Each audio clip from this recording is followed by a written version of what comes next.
Hi friends, வரும் தேடும் உறவுகள் அனைவருக்கும் வணக்கம். நம்மளோட சேனலில் வழங்கக்கூடியதுன்னு பார்த்தீங்கன்னா முற்றிலும் இலவசமான வரன் பதிவுங்க. ஸோ இந்த பதிவில் கூட உங்களுக்கான வாழ்க்கை துணை அமையலாம். வாங்க இந்த இலவசங்களை பார்ப்போம். பெயர் பிரேமலதா, வயது 45 வயது ஆகுதுங்க. ராசி விருச்சக ராசிங்க. ஜாதின்னு பார்த்தீங்கன்னா இந்து மதத்தை சார்ந்தவங்க. ஜாதி தடை இல்லைன்னு சொல்லியிருக்காங்க. வேறு மதமாக இருந்தாலும் சம்மந்தம்னு சொல்லியிருக்காங்க. இவங்க பிகாம் முடிச்சிருக்காங்க.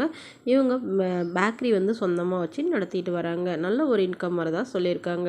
இவங்களோட திருமண நிலைன்னு பார்த்தீங்கன்னா செகண்ட் மேரேஜ் தாங்க. ஸோ வரக்கூடியவருக்கு ஃபஸ்ட்டாக இருந்தாலும் ஓகே, செகண்டாக இருந்தாலும் ஓகேன்னு சொல்லியிருக்காங்க. இவங்களுடைய முகவரின்னு பார்த்தீங்கன்னா இவங்க காஞ்சிபுரத்தை சார்ந்தவங்க. மணமகளுடைய வசதி நிலைன்னு பார்த்தீங்கன்னா இவங்க ஓரளவு வசதியானவங்க தாங்க. சொந்த வீடு, அது இல்லாமல் ஒரு 2-3 கடை இருக்குங்க. அதில் ஒன்று பேக்கரி வச்சு நடத்திட்டு வராங்க. 2 கடை வாடகைக்கு விட்டுருக்கிறதா சொல்லியிருக்காங்க. அது இல்லாமல் இவங்க வீட்டுக்கு மேலே ஒரு 2 போர்ஷன் வாடகைக்கு விட்டுருக்கிறதா சொல்லியிருக்காங்க. ஸோ இவங்களுக்கு திருமணமாகி குறுகிய காலத்திலே இவங்களுடைய கணவர் ஃபாரின் போனதாகவும், ஸோ அங்கேயே வேறொரு பெண்ணோட செட்டில் ஆகிட்டதாகவும் சொல்லியிருக்காங்க. ஸோ அதனால் இவங்க அவங்கள வேணான்னு டிவோர்ஸ் பண்ணிவிட்டு இவங்களுடைய இந்த ஷாப்பை இவங்களே நடத்திட்டு வராங்க. இவங்களுக்கு ஒரு பொண்ணு மட்டும்தாங்க. பொண்ணையும் நல்ல இடத்துல திருமணம் பண்ணி கொடுத்துறதா சொல்லியிருக்காங்க. நல்ல ஒரு ரிச் ஃபேமிலியில்.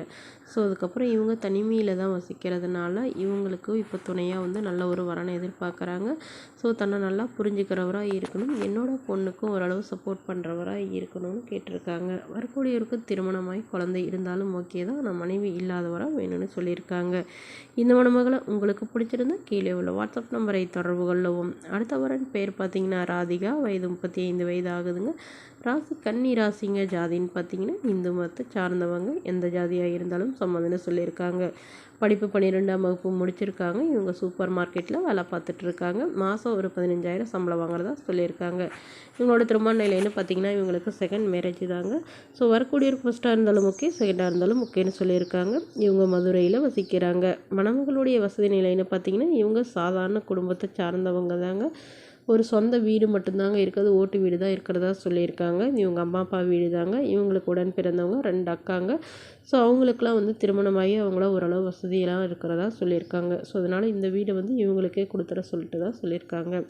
இவங்களுடைய எதிர்பார்ப்புன்னு பார்த்தீங்கன்னா வரக்கூடிய மணமகன் வசதி குறைவாக இருந்தாலும் பரவாயில்லைங்க, நல்ல ஒழுக்கமானவராக வேணும், அவருக்கும் திருமணமாகி குழந்தை இல்லாதவராக வேணும்னு கேட்டிருக்காங்க. ஏன்னா இவங்களுக்கு குழந்தைங்க இல்லைன்னு சொல்லியிருக்காங்க. இவங்களுக்கு திருமணமாகி ஒரு வருடத்துலேயே கருத்து வேறுபாடால் பிரிஞ்சவங்க இப்போ விவாகரத்து பண்ணிட்டு தான் சொல்லியிருக்காங்க. ஸோ இந்த மணமகள் தன்னோட ஃபோட்டோ கொஞ்சம் மறைச்சி போடுங்க, நேரில் கேட்குறப்போ ஃபோட்டோ கொடுத்துருங்கன்னு சொன்னதுனால ஃபோட்டோ கொஞ்சம் மறைச்சி போட்டிருக்காங்க. இந்த மணமகளை உங்களுக்கு பிடிச்சிருந்தா கீழே உள்ள வாட்ஸ்அப் நம்பருக்கு உங்களுடைய முழு விவரங்களையும் எங்களுக்கு சென்ட் பண்ணுங்கள். நாங்கள் இந்த மணமகள் வீட்டாருக்கு அனுப்பி வைத்து இவங்களுக்கு ஓகேங்கிற பட்சத்தில் மணமகள் வீட்டாரின் ஃபோன் நம்பர் இலவசமாக வழங்கப்படுங்க. இதுபோன்ற இலவசங்களை உடனுக்குன்னே உங்களுடைய ஃபோன்லேயே தெரிஞ்சுக்கணும். நம்மளோட சேனல் சப்ஸ்கிரைப் பண்ணி ரெகுலர் பெல் ஐக்கானை கிளிக் பண்ணிக்கோங்க. தேங்க்யூ.